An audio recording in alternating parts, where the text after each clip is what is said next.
നമ ശ്രീ മഹാദേവി നമ ശ്രീ മഹാദേവി നമ. ഞാൻ വടശ്ശേരി ഹരിനമ്പൂതിരി ശ്രീമദ് ദേവി ഭാഗവതം തിരുമുമ്പ് എഴുതിയത് പാരായണം ചെയ്ത് സമർപ്പിക്കുന്നു.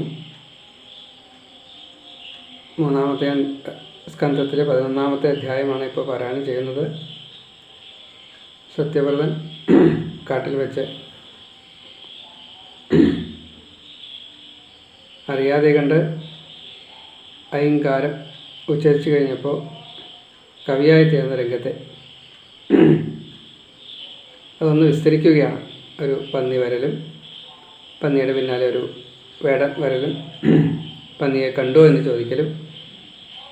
കണ്ടു എന്ന് പറഞ്ഞു കഴിഞ്ഞാൽ പന്നിയുടെ ജീവൻ അപകടം, കണ്ടില്ല എന്ന് പറഞ്ഞു കഴിഞ്ഞാൽ നുണയാവും, സത്യത്തിന് അപായം സംഭവിക്കും. ഇപ്പോൾ ചിലപ്പോൾ മൗനമാവാം. ഇതിപ്പോൾ മൗനം അല്ലാണ്ടായത് കണ്ടു എന്നും പറഞ്ഞില്ല, കണ്ടില്ല എന്നും പറഞ്ഞില്ല. ആ അർത്ഥത്തിലുള്ളൊരു വാക്കാണ് അവിടെ ഉപയോഗിച്ചത്. എന്നിൽ അത് ബാധിക്കുന്നില്ല, അതുകൊണ്ട് ഞാനത് അതിനെക്കുറിച്ച് അറിയില്ല, അങ്ങനെ ഒരർത്ഥം. അപ്പോൾ ഇയാൾ നേരെ പറയില്ല, സത്യമേ പറയുള്ളൂ. അപ്പോൾ അതുകൊണ്ടൊരു പക്ഷേ കണ്ടോ കണ്ടില്ല, നമുക്ക് എന്തായാലും വേണ്ട ഉത്തരം കിട്ടില്ല എന്ന് വേടൻ കണക്കാക്കി വേടൻ പോയി. വേടന് വേറൊരു ഇര കിട്ടും, പക്ഷേ ആ ജീവന് പന്നിക്ക് മരിക്കേണ്ടി വന്നില്ല. അപ്പോൾ അതൊരു ഈശ്വര അനുഗ്രഹമായിട്ട്, അമ്മയുടെ അനുഗ്രഹമായിട്ട് മാറി. ആ അമ്മയുടെ അനുഗ്രഹത്തെ ലഭിച്ച ആ കഥ അതിവിടെ ഒരു അധ്യായം കൊണ്ട് പറയുകയാണ്. നമുക്കത് ശ്രവിക്കാം. ശ്രീ മഹാദേവി നമ ശ്രീ മഹാദേവി നമ ശ്രീ മഹാദേവി നമ. ശ്രീമദ് ദേവി ഭാഗവതം 3ാം സ്കന്ധം 11ാം അധ്യായം. ലോമശൻ പറയുന്ന കഥയാണ്. ലോമശൻ: ഓം. അറിയാ വേദപാഠത്തെ ചെയ്യാൻ ജപവും അവ്യഥം, അറിയാ ദേവതാധ്യാനം ചെയ്യാൻ പൂജാദിയും തഥാ. ആ വിപ്രന്നറിയില്ലേതും പ്രാണായാമാസനാദിയും പ്രത്യാഹാരം ഭൂതശുദ്ധി സർവേശ്വരനെയും തഥാ. ഗായത്രി ജപമില്ലില്ല, യജ്ഞവും മന്ത്രമേതുമേ, ശൗചമില്ലാചമനവും സ്നാനകർമ്മവുമില്ലതാൻ. ഒന്നും അറിയില്ല. കാരണം ഗായത്രി ചൊല്ലാൻ അച്ഛൻ ശ്രമിച്ചു, ചൊല്ലിക്കാൻ വേണ്ടിയിട്ട് നടന്നില്ലല്ലോ. ആ സത്യവ്രതനാണ് ഇപ്പോൾ ഈ കാട്ടിൽ ഇങ്ങനെ പെട്ടിറക്കണതേ. അപ്പോൾ വേണ്ടതൊന്നും ചെയ്യാതെ കണ്ടാണ് വിപ്രൻ അവിടെ നടന്നുകൊണ്ടിരുന്നതെന്ന് പറയാണ്. പക്ഷേ ഈ സത്യവ്രതമുണ്ട്, ഗംഗാസ്നാനുണ്ട്, ഒറ്റയ്ക്കാണ്, മറ്റ് ചിന്തകളൊന്നും ഇല്ല ഇനി. കാരണം കാമമുണ്ടെങ്കിലാണ് മറ്റു ചിന്തകൾ വരുള്ളൂ. കാമമില്ലാത്തത് കൊണ്ട് അത് വിഷയമില്ല, നിസ്സാരം. വിരുന്നൂട്ടാറില്ല, ചെയ്യാറില്ല താൻ, അഗ്നിഹോത്രവും നടത്താറില്ല അവൻ, ശ്രാദ്ധം ഹോമം സന്ധ്യാദിയും സദാ. എന്നാൽ പിന്നെ എന്താ ചെയ്യാറും? കാലത്തെണീറ്റു പല്ലൊന്നു തേച്ച പോലാക്കി അന്തണൻ കുളിക്കും, മന്ത്രമില്ലാതെ ശൂദ്രനെ പോലെ ഗംഗയിൽ. സാധാരണ തളിച്ചു കുളിക്കുക, അങ്ങനെ വേണം ബ്രാഹ്മണന്. ആപോഹിഷ്ടാമയോ ഭൂസ്ഥാനുധാതനമഹേരണായ ചക്ഷസേ യോവശ്യവതമോരസസ്തസ്യ ഭാജയദേഹനൗഷധീരവ മാതര തസ്മാ രംഗമാമോയസ്യ ക്ഷയാജിന്നഥ ആപോജനേധാജന. 3 ഋക്കെങ്കിലും ചൊല്ലിയിട്ട് തളിക്കണം. യജുർവേദികളാണെച്ചാൽ ദധിക്രാവണോ, അതാദ്യത്തെ. അപ്പോൾ 4 ഋക്ക് ചൊല്ലി തളിക്കണം. അങ്ങനെ തളിച്ച് കുളിക്കണം മന്ത്രപൂതമായിട്ട്. സാധാരണക്കാർ ഗംഗേച്ച യമുനേച്ചവ ഗോദാവരി സരസ്വതി നർമ്മദേ സിന്ധു കാവേരി ജലേസ്മിൻ സന്നിധിം കുരു. ഗംഗയെ സ്മരിച്ചുകൊണ്ട്, 7 നദികളെ സ്മരിച്ചുകൊണ്ട്, 7 വിഷ്ണു ക്ഷേത്രങ്ങളെ, 7 വിഷ്ണുഭാവത്തെ സ്മരിച്ചുകൊണ്ട്, സ്നാനവും സ്മരണയും വേണം. എല്ലാ ദിവസവും വേണം. രാവിലെയും വേണം, ഉച്ചയ്ക്കും വേണം, സന്ധ്യയ്ക്കും വേണം. ഉച്ചക്കുളി പലർക്കും അല്ല, ഇന്നത്തെ കാലത്ത് അത്ര തരാവില്ല. പക്ഷേ രാവിലെയും വൈകുന്നേരം ഉണ്ടല്ലോ. രാവിലെയും വൈകുന്നേരം കുളിക്കുമ്പോൾ ഈ സ്മരണയോട് കൂടിയിട്ടാണെങ്കിൽ തന്നെ പരമാവധി പാപങ്ങളെ ഇല്ലാണ്ടാക്കാൻ സാധിക്കും. അപ്പോൾ അതൊന്നും ചെയ്യണില്ല. പക്ഷേ എന്തുണ്ട്? ഗംഗാസ്നാനുണ്ട്. വിന കൂടാതെ ഉച്ചനേരം കിട്ടിടും കാട്ടുകൈകനി അഭക്ഷ്യത്തെ ഓർക്കാതെ തിന്നുമാ മൂഢനാം ദ്വിജൻ. ഇപ്പോൾ മരങ്ങളിൽ നിന്ന് കിട്ടുന്നതായിട്ടുള്ള, കാട്ടിൽ നിന്ന് വേരോ കായകളോ, അല്ലെങ്കിൽ ചിലപ്പോൾ പഴം കിട്ടിയെന്ന് വരാം, അതിപ്പോൾ തിന്നാൻ പറ്റുമോ തിന്നാൻ പറ്റില്ല അത് നോക്കാറില്ല. എന്താ കിട്ടിയെച്ചാൽ അതാണ് തിന്നാം, അത്രേ കണക്കാക്കില്ല. അപ്പോൾ സ്വാദ് നോക്കാറില്ല. അപ്പോൾ അത് വലിയ തപസ്സാണ്. കാരണം ജിഹ്വാവസ്ഥ ജയം അവിടെ നേടിക്കഴിഞ്ഞു. വലിയ ഭാഗ്യല്ലേ? ഇതൊരു തപസ്സാണ്. സത്യമോതും സത്യമല്ലാതെ ഒന്നും ഓതുകയില്ലവൻ, അതിനാൽ നാട്ടുകാർ സത്യതപസ് എന്ന് വിളിക്കയായി.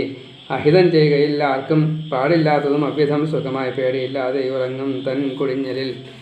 വളരെ സുന്ദരമായിട്ട്, കാരണം വീണ്ടും വിചാരങ്ങളൊന്നും ഇല്ലാത്തതുകൊണ്ട് മറ്റു വിഷയങ്ങളൊന്നുമില്ല. അപ്പോൾ ആ ആശ്രമത്തിൽ സുഖമായിട്ട് ഉറങ്ങും. അത് അദ്ദേഹത്തിൻ്റെ ഒരു ഭാഗ്യമാണ്. നാട്ടുകാരൊക്കെ വരും, പക്ഷേ സത്യവാനാണ്, സത്യതപസ്സനാണ്, സത്യതപസ്വിയാണ്, സത്യവ്രതനാണ് എന്നിങ്ങനെ പേരും വന്നു എന്നർത്ഥം. എന്നെനിക്കണയും മൃത്യു വൃഥാമൂർഖൻ്റെ ജീവിതം, ദുഃഖിച്ചു വാഴൂ ഞാൻ കാട്ടിൽ ഭേദം ചാവുക തന്നെയാം. ദൈവം താൻ മൂർഖനായ എന്നെ തീർത്തു, മറ്റില്ല കാരണം. ശ്രേഷ്ഠമാമി ജന്മമിങ്ങ് കിട്ടിയിട്ടും ഫലമെന്തുവാൻ. കാഴ്ചിടാത്ത മരം പോലെ വന്ധ്യയാം നാരി പോലവേ, കറവില്ലാത്ത പശു പോൽ നിഷ്ഫലം മമ ജീവിതം. ദൈവത്തെ നിന്ദിക്കുന്നത് എന്തിന്, എൻ കർമ്മം താനിതൊക്കെയും. ഗ്രന്ഥം ചമച്ചേകിയില്ല മഹാത്മാവാൻ ദ്വിജന്നു ഞാൻ. ശുദ്ധിയേറും വിദ്യയെയും മുജ്ജന്മം നൽകിയില്ല ഞാൻ. ആ കർമ്മയോഗത്താൽ വിപ്രാഥമനായി തീർന്നതിങ്ങനെ. തീർത്ഥസ്നാനം തവം സാധുസേവാദാനം ഇതൊന്നുമേ ചെയ്തില്ല ഞാൻ. മൂർഖനായിട്ട് അതിനാൽ ഇങ്ങു തീർന്നതാം. വർത്തിപ്പൂ മുനിപുത്രന്മാർ വേദശാസ്ത്രാദി പണ്ഡിതർ, ഞാനോ മുട്ടാളനായി തീർന്നിതേതോ ദിഷ്ടബലത്തിനാൽ. തപസ്സുമറിയില്ലെങ്ങ് നല്ലതായി എന്തു ചെയ്യൂ ഞാൻ. വ്യർത്ഥം താൻ എൻ്റെ സങ്കല്പം ശുഭമാം യോഗമില്ലമേ. ഭാഗ്യം താൻ എന്തിലും മീതെ പൗരുഷം നിഷ്പ്രയോജനം. ഫലിക്കും ഭാഗ്യമുണ്ടെങ്കിൽ വെറുതെ ചെയ്ത കാര്യവും. ബ്രഹ്മാവിഷ്ണു മഹേശ്വരന്മാർ ബ്രഹ്മവിഷ്ണു ഹരന്മാരും ഇന്ദ്രാദിസുരരും തുലോം കാലത്തിന് വശമാണ്ടോർത്താൻ പണി കാലത്തെ വെല്ലുവാൻ. ഈ മട്ടിൽ ഓരോ സങ്കല്പം രാപ്പകൽ ചെയ്തു കൊണ്ടവൻ വസിച്ചാൻ ആ ഗംഗയാറ്റിൻ കരയ്ക്കിൽ തൻ കുടിക്കകം. ശാന്തനായ ആശ്രമം തന്നിലെ വന്നാളുകൾ പോക്കവേ വിരക്തനായി തീർന്നിതവൻ ക്രമാൽ ഏകാന്തഭൂവതിൽ. അനവധി തത്വങ്ങളെയാണ് 10 ശ്ലോകങ്ങളെ കൊണ്ട് പറഞ്ഞു തന്നത്. എന്തുകൊണ്ടാണ് ഞാൻ മരിക്കാത്തത്? അതാ വലിയ സങ്കടമായത്. കാരണം മൂർഖനെ പോലെയാണ് ഇപ്പം ഞാൻ ജീവിക്കണം. ശരിക്കും മൂർഖനെ എനിക്കൊന്നും അറിയില്ല. അപ്പോൾ എന്നാലും എല്ലാവരും എന്നെ മുട്ടാളെന്ന് വിളിക്കുന്നുണ്ട്. അപ്പോൾ ഇതൊരു ദുഃഖം തന്നെയാണ്. ശാപഭേദം. നീ ജീവിച്ചിട്ടെന്താ? ആത്മഹത്യ മഹാപാവാണ്, ഒരിക്കലും ചെയ്യാൻ പാടില്ല. പക്ഷേ ഇങ്ങനെയൊക്കെ വന്നു കഴിഞ്ഞാൽ പിന്നെ എന്താ ചെയ്യുക? അപ്പോൾ ഇതൊരു വിധിയാണല്ലോ. ആ വിധിയല്ലേ ഞാൻ അനുഭവിക്കുന്നത്. അതുകൊണ്ട് കായ്ക്കാത്ത മരം പോലെയോ പ്രസവിക്കാത്ത സ്ത്രീയെ പോലെയോ കറക്കാൻ പറ്റാത്ത പശുവിനെ പോലെ എല്ലാവർക്കും എന്തിനായിട്ട് എന്തിനാണ് ഞാൻ അങ്ങനെ ജീവിക്കണത്? ഞാൻ ഒരു ഗ്രന്ഥം രചിച്ചിട്ട് ആർക്കും കൊടുത്തിട്ടില്ല. അപ്പോൾ ഗ്രന്ഥം രചിച്ചിട്ട് കൊടുത്തു കഴിഞ്ഞാൽ വലിയ പുണ്യമാണ്. കുറച്ച് ഭാഗ്യം ഞാനും ചെയ്തിട്ടുണ്ട്. കാരണം 2-3 ഗ്രന്ഥങ്ങൾ എഴുതാൻ സാധിച്ചുല്ലോ. രാമായണവും ദേവി മഹാത്മ്യം, ഭദ്രകാളി മഹാത്മ്യം പ്രസിദ്ധീകരിക്കാൻ സാധിച്ചു. ഭാഗവതം എഴുതിയിട്ടുണ്ട്. പ്രസിദ്ധീകരിക്കുന്ന വേളയിലാണ് ഇപ്പോൾ. എൻ്റെ പ്രവൃത്തി നടന്നുകൊണ്ടിരിക്കണം. ഇപ്പോൾ കുറച്ചൊരു ഭാഗ്യമാണത്. എന്തോ എൻ്റെ കഴിവല്ല എന്നുള്ളത് 100% ഞാൻ വിശ്വസിക്കുന്നു. സംസ്കൃതം പഠിക്കാത്ത എന്നെപ്പോലെയുള്ളവർക്ക് വ്യാഖ്യാനം നോക്കിയിട്ടും ഡിക്ഷണറി നോക്കിയിട്ടും ആചാര്യന്മാർ പറഞ്ഞത് കേട്ടിട്ടും മൂലഗ്രന്ഥത്തിൻ്റെ പരിഭാഷ പോലെ സംജ്ഞയായിക്കൊണ്ട് എന്തൊക്കെയോ അറിവ് നേടാൻ വേണ്ടിയിട്ട് കുത്തിക്കുറിച്ചത് ഗ്രന്ഥമാക്കാൻ സാധിച്ചുവല്ലോ. അത്രയേ ഉള്ളൂ. അതിൽ തെറ്റ് വരാതിരിക്കാൻ വേണ്ടി വലിയ ആളുകളെ കൊണ്ട് പരിശോധിക്കാനും പരിശോധിപ്പിക്കാനും ഒക്കെ സാധിച്ചു. അപ്പം അതും ഭഗവാന്റെ ഒരു അനുഗ്രഹം എന്ന് മാത്രമേ ഈ കാര്യത്തിലൊക്കെ പറയാനുള്ളൂ. അപ്പം അങ്ങനെ ഗ്രന്ഥം ചമച്ച് ആർക്കെങ്കിലും ദാനം കൊടുക്കുകയാണെങ്കിൽ അതിന് പുണ്യമുണ്ട്. അപ്പോൾ അത് ഞാൻ ചെയ്തിട്ടില്ല, സത്യവ്രതം പറയാണ്. പിന്നെയോ നല്ല വിദ്യ എനിക്ക് തരായില്ല. എൻ്റെ ഈ മുട്ടാളത്വം മൂർഖത്വം കാരണം. മറ്റേ മൂകനോ എന്താ വെച്ചാൽ അങ്ങനെയാണല്ലോ. പിന്നെയോ ഇതൊരു കർമ്മയോഗമായിട്ട് വരാനാണ് സാധ്യത. അതല്ലെങ്കിൽ എനിക്ക് എന്നെപ്പോലെ ഒരു വിപ്രകുലത്തിൽ ജനിച്ചിട്ട് ഇങ്ങനൊരു അബദ്ധം, അത് ഏതോ മുജ്ജന്മ കർമ്മത്തിൻ്റെ ഫലം, അത് ബാക്കി അത് അനുഭവിക്കുന്ന ഒരവസ്ഥയിലാണ് ഞാനുള്ളത്. അപ്പോൾ അതുകൊണ്ട് ആരെയും കുറ്റം പറഞ്ഞിട്ട് കാര്യമില്ല. തെറ്റ് ചെയ്തത് ഞാനാ, പിന്നെ ബാക്കിയുള്ളവരെ കുറ്റം പറഞ്ഞിട്ട് കാര്യം. ക്ഷേത്രാടനം നിർബന്ധമാണ് ജീവിതത്തിൽ ഒരിക്കലെങ്കിലും. ഹിമാലയത്തിൽ കയറുക, ഗംഗയിൽ സ്നാനം ചെയ്യുക, ഗീതയെ പഠിക്കുക, പശുപരിപാലനാദി കാര്യങ്ങളൊക്കെ, ഗംഗ, ഗീത, ഗായത്രി, ഗോപീചന്ദ്രൻ തൊടൽ, ഇതൊക്കെ സ്വതേ ഹിമവൽ ദർശനം, ഗംഗാസ്നാനം, ഇതൊക്കെ നിർബന്ധമാണ്. ഒരു തവണയെങ്കിലും വേണം. ഇപ്പോൾ തീർത്ഥാടനം അതിൽ പെട്ടതാണ്. അതൊന്നും ഞാൻ ചെയ്തിട്ടുണ്ടാവില്ല. അങ്ങനെ എന്തോ ഒരു തപസ്സിൻ്റെ ഒരു വിഘ്നം പറ്റിയിട്ടുണ്ട്. അതുകൊണ്ടാവും ഇങ്ങനെയൊക്കെ സംഭവിച്ചിട്ടുണ്ടാവുക. പിന്നെ വേദശാസ്ത്രാദികളെ വേണ്ട വിധത്തിൽ പഠിക്കാൻ സാധിച്ചില്ല. മറ്റ് മുനിപുത്രന്മാരൊക്കെ നല്ലോണം പഠിച്ചിരിക്കണു. അപ്പോൾ അവരെന്നെ കളിയാക്കണു. എനിക്കാച്ചാൽ തപസ്സൊന്നും അറിയില്ല, എങ്ങനെയാണ് തപസ് ചെയ്യേണ്ടത്, എന്തെങ്കിലും ഒന്നും അറിയണ്ടേ, ഒന്നും അറിയണില്ല. അപ്പോൾ അതിനൊക്കെ കാരണം എന്താണ്? ഭാഗ്യം താൻ എന്തിലും മീതേ പൗരുഷം നിഷ്പ്രയോജനം. ഞാൻ മർത്യനാണ്, എനിക്കതുണ്ട്, എനിക്കിതുണ്ട്, ഒന്നും കാര്യമില്ല. ഭാഗ്യമല്ലേ, കഴിഞ്ഞു. ഭാഗ്യസൂക്തം. പ്രാതരഗ്നിം പ്രാതരിന്ദ്രം ഭവാമഹേ പ്രാതർമിത്രാവരുണ. അപ്പോൾ ഭഗവാന്റെ അനുഗ്രഹം തന്നെ വേണം, അതെന്നും വേണം. അത് കിട്ടിയില്ലെങ്കിലോ നമ്മൾ എന്ത് ചെയ്തിട്ടും കാര്യമില്ല. അത് വെള്ളത്തിൽ വരച്ച വര പോലെയാവുള്ളൂ. അപ്പം ഭാഗ്യമുണ്ടെങ്കിൽ ചെയ്ത കാര്യങ്ങളൊക്കെ ഫലിക്കും. ഭാഗ്യമില്ലെങ്കിലോ ഫലിക്കും. ഭാഗ്യമുണ്ടെങ്കിൽ വെറുതെ ചെയ്ത കാര്യവും ഭാഗ്യമുണ്ടെങ്കിലൊക്കെ ഫലിക്കും. മഹാദേവൻ, ബ്രഹ്മാവ്, വിഷ്ണു ഇവർ ചെയ്യുന്നത് പോലും അമ്മയുടെ ഇച്ഛയ്ക്കനുസരിച്ചാണ്. കാലസ്വരൂപിണിയായ അമ്മ ശക്തി കൊടുത്തിട്ടില്ലെങ്കിൽ അവർ ചെയ്യുന്ന കാര്യങ്ങളെ ഫലവത്താക്കാൻ അവർക്ക് സാധിക്കില്ല. അപ്പോൾ പല കാര്യങ്ങളും ചിന്തിച്ചുകൊണ്ടിരിക്കുന്ന ആ സത്യവ്രതൻ്റെ അടുത്തേക്കാണ് ഈ വേടനും പന്നിയൊക്കെ വരുന്നത്. നമുക്കത് കേൾക്കാം. ഈ മട്ടില വിമലതോയമെഴും വനത്തിൽ പാർത്തങ്ങു തീർന്നിതു ചതുർദശവത്സരങ്ങൾ. മന്ത്രങ്ങളില്ല, ജപമില്ല, തപസ്സുമില്ല, കാലം കഴിച്ചിതവനിങ്ങനെ നാളിൽ. ഇപ്പോൾ 14 കൊല്ലം. 14 കൊല്ലത്തിന് വളരെ പ്രാധാന്യങ്ങളുണ്ട്. ശ്രീരാമൻ്റെ വനവാസം 14 കൊല്ലമാണ്. അങ്ങനെ പലരും 14 കൊല്ലമാണ് ഈ കാട്ടിൽ തപസ്സിനായിട്ട് പോകുന്നത്. 14 എന്തൊക്കെയോ ചില പ്രാധാന്യങ്ങളുണ്ട്. ഇദ്ദേഹവും 14 കൊല്ലം ഇതേപോലെ കഴിഞ്ഞു. ഇനിയും മഹാത്മാക്കൾ നമ്മുടെ ഈ ദേവീഭാഗവതത്തിൽ തന്നെ പറയുന്നുണ്ട്. 14 കൊല്ലം കാട്ടിൽ കഴിഞ്ഞ് വീണ്ടും എല്ലാവിധ സന്നാഹങ്ങളോടും കൂടിയിട്ട്, ക്ഷത്രിയരുടെ കഥയാണ്, അപ്പോൾ എല്ലാവിധ സന്നാഹങ്ങളോടും കൂടിയിട്ട് തന്നെ രാജ്യത്തെ വീണ്ടെടുക്കാൻ സാധിച്ചു എന്ന് പറയുന്നുണ്ട്. അപ്പോൾ അതൊക്കെ 14 എന്തോ ഒരു പ്രാധാന്യം അവിടെ ഉണ്ട്. നമ്മൾ സാധാരണഗതിയിൽ 12 എടുക്കാറുള്ളൂ, അല്ലെങ്കിൽ പിന്നെ 16, 18, 21 ഇങ്ങനെയാണല്ലോ, 24 അങ്ങനെ പലതും എടുക്കാറുണ്ട്. അപ്പോൾ 14 വലിയ പ്രാധാന്യമുണ്ട് ഈ വനവാസത്തിൽ. ലോകം ധരിച്ചത് അവനുള്ളൊരു സത്യനിഷ്ഠ നേരോതിടുന്ന മുനി എന്നൊരു പേരുമുണ്ടായി. നേരെന്നിയേ പറകയില്ല അവൻ ഒന്നുമെന്നും എന്നുള്ളൊരാ പുകൾ പരന്നിത് നാട്ടിലെങ്ങും. സത്യവ്രതനാക്കി എല്ലാവരും. അക്കാട്ടിൽ അന്നൊരു ദിനം യമതുല്യ ഘോരാകാരൻ കൊലയ്ക്കു വിരുദേറിന വേടനേകൻ നായാടിയെത്തി നിജ പാണിതലത്തിൽ അമ്പും വില്ലും ധരിച്ച വിപുല അടവിയിൽ ചരിക്കേ. വേടൻ മറ്റേ നായാട്ടിന് വേണ്ടിയിട്ട് അമ്പും വില്ലൊക്കെ ആയിട്ട് പിന്നാലെ നടക്കുകയാണ്. അപ്പോൾ ഏത് മൃഗത്തിനെ കണ്ടുവച്ചാൽ ആ മൃഗത്തിനെ, വധിക്കേണ്ടതിനെ വെച്ചാൽ വധിക്കും, അല്ല തിന്നാൻ കൊണ്ടുപോകാനോ വളർത്താൻ കൊണ്ടുപോകാനോ വേണ്ടച്ചാൽ ആ രീതിയിലാച്ചാൽ അങ്ങനെ. അപ്പോൾ സിംഹം പുലിനെയൊക്കെ വധിക്കും, അതേപോലെ മുയല്, മാന തുടങ്ങിയൊക്കെ പിടിച്ചു കൊണ്ടുപോവുകയും ചെയ്യും. കുലച്ച വില്ലമ്പു തൊടുത്തു വിട്ടാൻ കിരാതന സായകമേൽക്കയാലെ മിരണ്ടു പേടിച്ചു കുതിച്ചു ചാടി ദ്വിജന്റെ ചാരത്തൊരു പന്നിയെത്തി. അമ്പ ചെയ്തു, അത് പന്നിയുടെ മേല കൊണ്ട് പന്നി ഈ വിപ്രൻ്റെ അടുത്തെത്തി. ഏത് സത്യവ്രതൻ്റെ അടുത്ത്. മേലക്കയും ചോര കിനിഞ്ഞൊലിച്ചു വിറച്ചു പാഞ്ഞെത്തിയ പന്നി തന്നെ തൻ പർണശാലാന്തികമാശു കണ്ടു സത്യവ്രതൻ ദീനതയാർന്നു മുറ്റും മുറിഞ്ഞു ചെഞ്ചോര വഴിഞ്ഞു തന്നേർ കണഞ്ഞു നിൽക്കുന്നൊരു സൂകരത്തിൽ ദയാർദ്രനായി ഞെട്ടി വിറച്ചു വിപ്രൻ സാരസ്വതം ബീജമതുച്ചരിച്ചു. കേട്ടില്ലറിഞ്ഞില്ലിത് മുമ്പ് പെട്ടെന്നുറഞ്ഞു ഭാഗ്യത്തിനു വായിൽ നിന്നും ധരിച്ചതില്ലായത് ബീജമെന്നാ മൂഢൻ ദ്വിജേന്ദ്രൻ പരം ആധി പൂണ്ടോൻ. അയ്യൈ അയ്യൈ ആയി ഇങ്ങനെ പറയില്ലേ നമ്മൾ, അത്രേ പറഞ്ഞുള്ളൂ.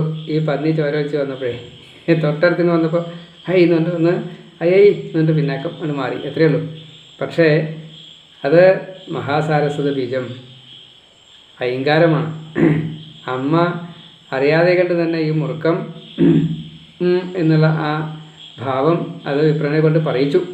സരസ്വതി അല്ലേ, അനുഗ്രഹിക്കുകയും ചെയ്തു. എങ്ങനെയാണത്?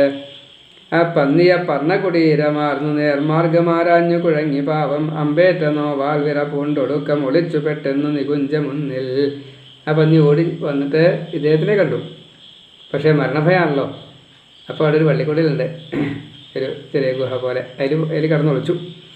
പെട്ടെന്ന് താതൻ ചെവിയോളവും ഞാൻ വലിച്ചോര ചാപവുമായി നിഷാദൻ വരുന്നു ഭീമാകൃതി കാലനെ പോൽ തിരഞ്ഞുകൊണ്ടങ്ങനെ തൽസമീപം. പിന്നാലെ വേടൻ ഈ വില്ലിൻ്റെ മുകളിൽ അമ്പ്, അത് ഞാൻ ചെവിയോളം വലിച്ചിട്ടാണ് ഇപ്പോൾ അമ്പ് വിടാൻ കണ്ടു കഴിഞ്ഞാൽ വിചാരിച്ച് ഓടി വരികയാണ്.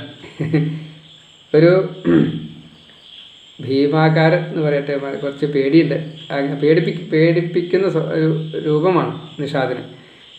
കുശാസനത്തിങ്കൽ അമർന്നിരിക്കും സത്യവ്രതാഖ്യൻ മുനിയെത്തദാനിം കണ്ടാശു കുമ്പിട്ടു കഥിച്ചു വേടൻ അമ്പേറ്റൊരൻ പന്നിയെ ഇങ്ങു കണ്ടോ. ഇപ്പോൾ കുശപ്പുല്ലിൽ ധ്യാനിച്ചിരിക്കുകയാണ്. ധ്യാനം എന്താ അതിൻ്റെ കഥയില്ല കേട്ടോ. ഏതായാലും പന്നി എവിടേക്കേ പോയി എന്നുള്ള ധ്യാനത്തെ അപ്പോൾ ആ സമയത്ത് ഉണ്ടാവുള്ളൂ. അതിൽ കൂടുതലൊന്നും ഉണ്ടാകാൻ സ്വതേ സാധ്യതയില്ല. പന്നിയെ കണ്ടുവോ ചോദിച്ചു. പ്രസിദ്ധമാന്നിന് വ്രതമൊട്ടറിഞ്ഞു താൻ എൻ്റെ അമ്പേറ്റൊരു പന്നി തന്നെ ചോദിച്ചതാണ്. എൻ്റെ കുടുംബമങ്ങ് വിശന്നു കേഴുന്നത് കണ്ടുപോന്നേൻ. എൻ്റെ കുടുംബത്തിലെ പട്ടിണിയാണ്, അവർക്ക് വിശപ്പ് മാറ്റാനാണ് ഞാൻ ഈ പന്നിയെ അമ്പ ചെയ്തത്. ആ പന്നി എവിടെയാണ് കണ്ടുവോ? അങ്ങ് ചെയ്യുന്നത്, അങ്ങ് സത്യവാദിയാണല്ലോ, എവിടെയാണെന്ന് പറഞ്ഞാൽ മതി, ഞാൻ കൊണ്ടുപോയിക്കൊള്ളാം. അപ്പോൾ അങ്ങ് ചെയ്യുന്നത് ഒരു പുണ്യപ്രവൃത്തിയാണ് എന്നെല്ലാം പറഞ്ഞു. ഈ ജീവിതം മേ വിധി കൽപ്പിതം താൻ മറ്റൊന്നുമില്ലിങ് ഉപജീവനാർത്ഥം സത്യം കഥിച്ചൻ തൊഴിലേതെടുത്തും കുടുംബമാർക്കും ഭരണീയമല്ലി. വേടനായ എനിക്ക്, നിഷാദനായ എനിക്ക് ഈ മൃഗങ്ങളെ കൊന്ന് തിന്നാനുള്ള അവകാശം ഭഗവാൻ തന്നതാണ്, അതിൽ തെറ്റൊന്നുമില്ല. അപ്പോൾ എൻ്റെ കുടുംബത്തെ പോറ്റാൻ എനിക്ക് കടമയുണ്ട്, കർത്തവ്യമുണ്ട്, ഞാനത് ചെയ്യണമെന്നേ ഉള്ളൂ. അപ്പോൾ അതുകൊണ്ട് തെറ്റൊന്നുമില്ല, അങ്ങനെ രക്ഷിക്കണം, കാര്യം പറയണം എന്ന് പറഞ്ഞു. നേരോദിക ഇന്നിങ്ങു സത്യവ്രതൻ നീ ക്ഷുത്താർന്നു കേഴുന്നു ഞാൻ പോറ്റിടേണ്ടോർ എന്നമ്പു കൊണ്ടുള്ളൊരാ പന്നി എന്നോട് ചൊല്ലിത്തരയണം ദ്വിജേന്ദ്ര. അപ്പോൾ അന്യൻ വിശക്കുന്നത് കണ്ടാൽ അത് മാറ്റാൻ എന്തെങ്കിലും വഴിയുണ്ടെങ്കിൽ അത് ചെയ്തു കൊടുക്കണം. ഇവിടെ പറയുകയും ചെയ്തു. അപ്പോൾ എന്താ സത്യവ്രതം ചെയ്ത്? വേടൻ്റെ ഈ വാക്കുകൾ കേട്ടു സംശയാമഗ്നനായി തീർന്നു തുലോ മുനീന്ദ്രൻ. കണ്ടില്ല എന്നായുരജയിക്കിരൻ്റെ സത്യവ്രതം ഹന്ത നശിക്കുമല്ലോ. അപ്പോൾ ചിന്തിച്ചു, സത്യവ്രതൻ, ഞാൻ സത്യവ്രതനാണ്, പന്നിയെ കണ്ടില്ല എന്ന് പറഞ്ഞു കഴിഞ്ഞാൽ സത്യഭംഗം വരും. ഇനി കണ്ടു എന്ന് പറഞ്ഞാലോ ആ ജീവനെ അത് ബാധിക്കുകയും ചെയ്യും. അമ്പേറ്റു കോലം മുറിവാർന്ന കോലം ഇന്നേടമെന്നെങ്ങനെ നേരുരയ്ക്കും ചോദിപ്പു വേടൻ ശ്രുതയാൽ ഹനിക്കും കണ്ടെങ്കിൽ എമ്മട്ടൊരസത്യമോതും. അപ്പം ഞാനെങ്ങനെയാ അസത്യമായിട്ട് ഈ വാക്ക് പറയാം? കണ്ടില്ല എന്നെങ്ങനെയാ പറയാം? അവിടെയാണ് വെച്ചാൽ വിശന്നിട്ടാണ് ഇനി, അപ്പോൾ അതും ഭംഗം വരുമോ? ഭയായി സത്യവ്രതന്. അസത്യമാം ഹിംസപ്പെടുന്ന സത്യം, സത്യം ദയാചോരിതമാം അസത്യം, ഹിതം ജനങ്ങൾക്ക് കൊടുപ്പതത്രേ സത്യം, മറിച്ചാകിൽ അസത്യമാവും. ഇപ്പം സത്യത്തിൻ്റെ ലക്ഷ്യം എന്താ? ദയയാണ്. ധർമ്മത്തിൻ്റെ പാദം തന്നെ ഈ ദയയിൽപ്പെട്ടതാണ്. തപസ്, ദയ, സത്യം, ഇതെല്ലാം പാലിക്കുക തന്നെ വേണം. അനുകമ്പയോട് കൂടിയിട്ട് വേണം ജീവിക്കാനായിട്ട്. അപ്പോൾ ഈ ദയയില്ലെങ്കിൽ അത് പ്രശ്നമാവും. എനിക്കിപ്പോൾ തൽക്കാലം ഉള്ളത് ശുദ്ധി മാത്രമേ ഉള്ളൂ. തപസ് ചെയ്യുന്നു എന്ന് പറയാം, അത്രയേ ഉള്ളൂ. ശുദ്ധിയുണ്ട്, കാരണം ഗംഗാസ്നാനം ഉണ്ടാവുകൊണ്ട് ശുദ്ധിയുണ്ട്. മനസ്സ് ശുദ്ധിയാണ്, നിഷ്കളങ്കനാണ്.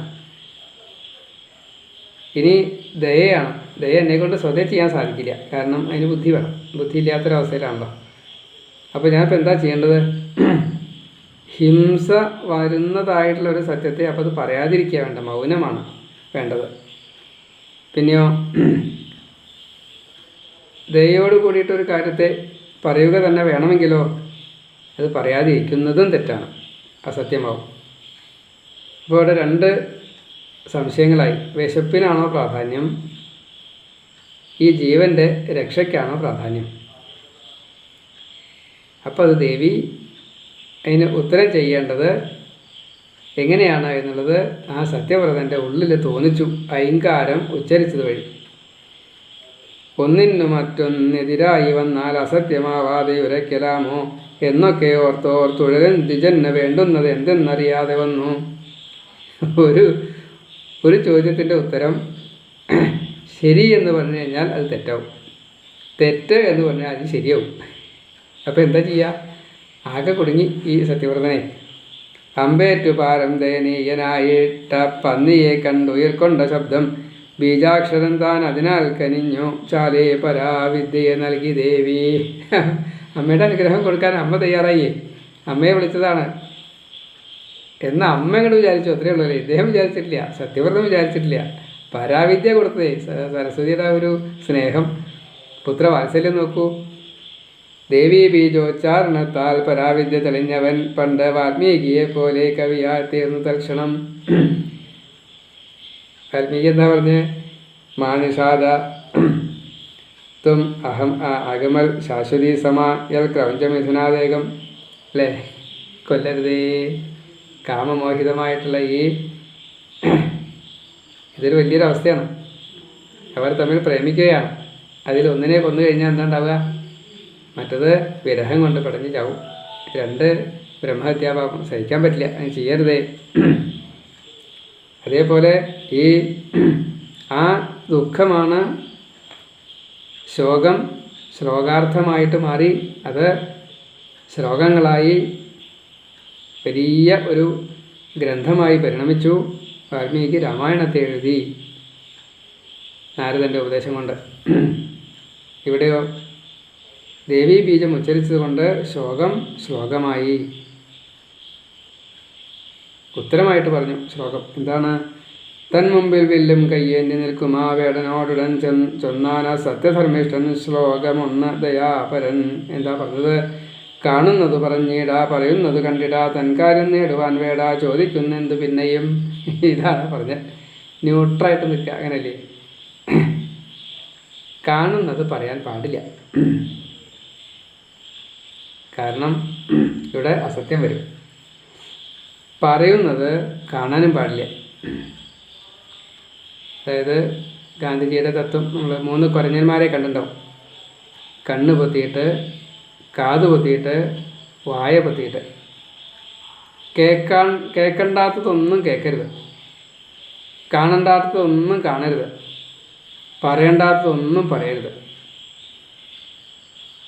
കേട്ട അർത്ഥസത്യങ്ങളെ, അസത്യങ്ങളെ ഒരിക്കലും പറയരുത്. അത് മറ്റവന് ദോഷം വരുന്നുവെങ്കിൽ ഒരിക്കലും പറയാൻ പാടില്ല. അഹിംസ. അതേപോലെ കാണാൻ പാടില്ലാത്തത് കണ്ടു കഴിഞ്ഞാൽ കണ്ണടക്കണം, അഥവാ അങ്ങനെ വരാമല്ലോ. അപ്പോൾ കാണരുതാത്ത ഒന്നും കാണരുത്, അഥവാ കണ്ടു കഴിഞ്ഞാൽ കണ്ണടക്കണം. പക്ഷേ കണ്ണിലാണ് പെട്ട് കഴിഞ്ഞാൽ അപ്പോൾ കണ്ണടക്കണം എന്നർത്ഥം. അത് വലിയ നിയമമാണത്. അത് പറഞ്ഞുവിടെ. കാണുന്നത് എന്താ? വസ്തുവിനെയാണ് കാണുന്നത്. ആരാ കാണുന്നത്? കണ്ണ്. ആ കണ്ണിനെ നമുക്ക് കാണാൻ കഴിയില്ല. കണ്ടതല്ല സത്യം, കാണുന്നതൊന്നും സത്യമല്ല. ഈ പ്രപഞ്ചം മുഴുവൻ മിഥ്യയാണ്. അപ്പോൾ അത് അർത്ഥസത്യമാണ്. പറഞ്ഞു കഴിഞ്ഞാൽ അബദ്ധമായി. അപ്പോൾ അതുകൊണ്ട് അത് വേണ്ട.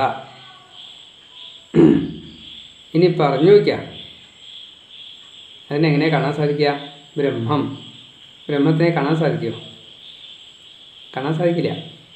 ബ്രഹ്മം സത്യമാണ്, അത് ഉണ്ടായതല്ല. ഉണ്ടാകാത്തതിനെ എങ്ങനെ കാണുക? പഞ്ചേന്ദ്രിയങ്ങളെ കൊണ്ട് ബ്രഹ്മത്തെ അറിയാൻ സാധിക്കില്ല. പഞ്ചേന്ദ്രിയങ്ങളെ കൊണ്ട് അറിയാൻ സാധിക്കാത്തതായിട്ടുള്ള ബ്രഹ്മത്തെ കാണാനും കഴിയില്ല, കേൾക്കാനും കഴിയില്ല, അളക്കാനും കഴിയില്ല, ഉണക്കാനും കഴിയില്ല, തൊടാനും കഴിയില്ല, ഒന്നും കഴിയില്ല. അപ്പോൾ കാണുന്നത് പറഞ്ഞിടാം, പറയുന്നത് കാണാൻ പറ്റില്ല. പിന്നെയോ കാണണ്ട. തൻ കാര്യം നേടുവാൻ വേട ചോദിക്കുന്ന എന്തു പിന്നെയും. സ്വന്തം കാര്യത്തിന് എന്താ ഇഷ്ടം യുക്തം അത് ചെയ്തോളൂ. ഇങ്ങനെ പറഞ്ഞു. ന്യൂട്രായിട്ട് നിന്നു. അപ്പോൾ അദ്ദേഹം കണക്കാക്കി, വേടം കണക്കാക്കി, ഇദ്ദേഹം എൻ്റെ കാര്യം ഇപ്പോൾ മിണ്ടുണ്ടാവില്ല, എൻ്റെ കാര്യം നടത്തണോ, ഞാൻ തന്നെ ഉത്സാഹിക്കണം, ഞാൻ ഇവിടുന്ന് പോവുകയാണെന്ന് പറഞ്ഞ് അദ്ദേഹം പോയി. ഇത് കേട്ടോ ഒരു കാട്ടാളൻ പോയാൻ തന്നെ ആലയം പ്രതി ആ പന്നിയെ കണ്ടു കിട്ടും എന്നുള്ള ആശ വെടിഞ്ഞവൻ. പന്നിയെ കിട്ടിക്കൊള്ളുന്നില്ല, അങ്ങനെ തന്നെയാണ് കണക്കാക്കിയെന്നർത്ഥം. എന്നിട്ട് അവിടെ നിന്ന് പോയി. വിപ്രനോ കവിയാ തീർന്നു. രണ്ടാം വാൽമീകി എന്നപ്പോൾ സത്യവ്രതൻ തൻ പുകളും പൊങ്ങി പാരിടമൊക്കെയും. ഇതോടു കൂടിയിട്ട്, ഈ ദേവിയുടെ അനുഗ്രഹം കിട്ടിയതോടു കൂടിയിട്ട്, വലിയ സൂത്രവാക്യമാണ് പറഞ്ഞത്. ആ സൂത്രവാക്യം പറഞ്ഞതോടു കൂടിയിട്ട് എല്ലാവരാലും അംഗീകരിക്കപ്പെട്ടു. പന്നിയെ രക്ഷിച്ചു. വേടനതൊന്നും നഷ്ടമൊന്നുമില്ല. വേറൊരു സന്ദർഭം ഉണ്ടായിട്ടുണ്ടാവും. വേടനത് കാരണം വായ കയറി അരണ്ട്, അതുകൊണ്ട് അവിടെ വേടന ദോഷമൊന്നും വരണില്ല. താൽക്കാലികമായിട്ട് പന്നിക്ക് ആശ്വാസം കിട്ടുകയും ചെയ്തു. ഇത് രണ്ടുമല്ല അവിടെ പ്രാധാന്യം, മറിച്ച് ഈ ഒരു ജ്ഞാനം അത് പറയാൻ പറ്റിയല്ലോ, പഠിച്ച രീതിയിൽ പറയാൻ സാധിച്ചല്ലോ, വാഗ്ദേവിയുടെ അനുഗ്രഹം ലഭിച്ചുവല്ലോ, വാണിദേവി അനുഗ്രഹിച്ചില്ലേ, അതുകൊണ്ട് തന്നെ അതെല്ലാവരും ഏറ്റുപിടിച്ചു. മഹാസാരസ്വതമായിട്ട് അഹങ്കാരം. പിന്നെ സാരസ്വതം ബീജം വിധിപൂർവം ജപിക്കിയാൽ മഹാപണ്ഡിതനായി കീർത്തിമാനായി ധരയിലാദ്വിജൻ. ഒപ്പമുള്ള കുമാരന്മാർ, മുനികുമാരന്മാർ, മഹാഗുരുക്കന്മാരുടെ അടുത്തേക്ക് എത്തിച്ചു. അതിൻ്റെ ഛന്ദസ് യഥാർത്ഥത്തിൽ വേണ്ടത് എന്തൊക്കെയാണോ അതൊക്കെ പഠിപ്പിച്ചു. ആ പഞ്ചമഹാബീജങ്ങളിൽ ഒന്നായ അഹങ്കാരത്തിൻ്റെ, സരസ്വതിയാണ് ദേവത, വാഗ്ബീജം. അപ്പം അതിനെ വേണ്ട രീതിയിൽ പറഞ്ഞു കൊടുത്തു. അത് പഠിച്ചു, അത് ഉപാസിച്ചു, മഹാപണ്ഡിതനായിട്ട് മാറി. തൽകീർത്തി എന്നും പാടുന്നു വിപ്രന്മാർ വാവു തോറുമേ. അത്രയ്ക്ക് വലിയതാണ് ആ കീർത്തി. കാരണം അത് പറഞ്ഞാൽ തന്നെ ഭഗവതി അനുഗ്രഹിക്കും, സരസ്വതി അനുഗ്രഹിക്കും, പാണ്ഡിത്യം കിട്ടും. അതിവിസ്തൃതം ആഖ്യാനം ഇത് വാഴ്ത്തുന്നു താപസർ. വേദത്തിലൊക്കെ അങ്ങനെ പറഞ്ഞിട്ടുണ്ട്. അവനെ പണ്ടുപേക്ഷിച്ച പിതാവ് ഈ വാർത്ത കേൾക്കയാൽ ആശ്രമം തന്നിൽ വന്ന ആശു കൂട്ടിപ്പോയാൻ മതിപ്പെടും. മുട്ടാളൻ എന്ന് പറഞ്ഞിട്ട് അച്ഛനും അമ്മയും ഉപേക്ഷിച്ച പുത്രനാണ് ഈ സരസ്വതി ദേവിയുടെ അനുഗ്രഹം നേടിയത്. പുത്രകാമേഷ്ടി ചെയ്ത സമയത്ത് ഗോപുരനെ പറ്റിയ ചെറിയ ഒരു സ്വരഭംഗം, അത് ശാപമായിട്ട് വന്നപ്പോഴാണ് ഈ ഉണ്ണി ഇങ്ങനെ ജനിച്ചതും ശാപമോക്ഷം കൊടുത്ത ആ സമയം വന്നു. അപ്പോൾ വലിയ കവിയായിട്ട് തീരുകയും ചെയ്തു. ഇത് മനസ്സിലായി അച്ഛന്. അച്ഛൻ ഇവിടെ വന്ന് കൂട്ടിക്കൊണ്ടുപോയി അദ്ദേഹത്തെ സ്വന്തം പുത്രനായിട്ട് വീണ്ടും അംഗീകരിച്ചു. ഈ പുത്രൻ്റെ പേരിൽ അച്ഛൻ അറിയപ്പെടാൻ തുടങ്ങി. അപ്പോൾ ഒന്ന് ആലോചിച്ച് നോക്കൂ, കർമ്മം ചെയ്ത് കഴിഞ്ഞാൽ ഫലമുണ്ടേ, അത് അനുഭവിക്കാതിരിക്കാൻ സാധിക്കില്ല. താൽക്കാലികമായിട്ട് ഇങ്ങനൊരു അബദ്ധം പറ്റിയെങ്കിലും പിന്നീട് അത് വളരെ യശസ്സിനും സത്യനും സാത്വികതയ്ക്കും കാരണമായി തീർന്നു. വ്യാസൻ അതിനാൽ പരാശക്തിയായ കാരണരൂപയെ സേവിച്ചാലും ഭക്തിപൂർവം പൂജിച്ചാലും ധരാപതേ. ജനമേജയൻ കഥ കേട്ടുകൊണ്ടിരിക്കുകയാണ്. വ്യാസൻ പറഞ്ഞു, ഈ ലോമശൻ പറഞ്ഞതായിട്ടുള്ള കഥ അങ്ങയുടെ ഉള്ളിലേക്ക് എത്തിയില്ലേ? ഉപാഖ്യാനങ്ങൾ ധാരാളമുണ്ട്, ഉപകഥകൾ. അപ്പോൾ ജനമേജയനോട് വ്യാസൻ പറഞ്ഞു, തൻ്റെ തന്നെ കുലത്തിൽപ്പെട്ടതാണ്.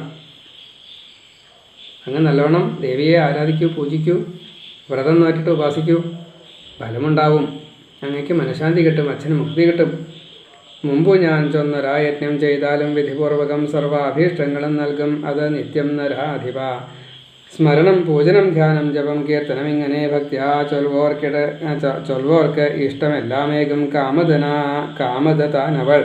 ദീനന്മാർ, രോഗയുക്തന്മാർ, പട്ടിണിപ്പാടുന്നവർ, ദരിദ്രർ, ആർത്തർ, മൂർഖന്മാർ, വൈരി പീഡിതരായവർ, ഭൃത്യർ, കിങ്കരർ, അല്പന്മാർ, ഭോഗാർത്തർ, അജിതേന്ദ്രിയർ, തിന്നാലും മതി തോന്നാത്തോർ, തളർന്നോർ, വികലാംഗരും, അശക്തന്മാർ, തൃഷ്ണമൂത്തോർ, ആദി പീഡകളാർന്നവർ, ഈ മട്ടിലുള്ളവരെ കണ്ടാൽ ഉടൻ ഊഹിച്ചു കൊള്ളണം. സർവാർത്ഥദാത്രീ ശിവയെ പൂജിച്ചില്ല അവർ എന്നതായി. കലികാലത്തിലെ കുറച്ച് ന്യൂനതകളെ പറഞ്ഞു.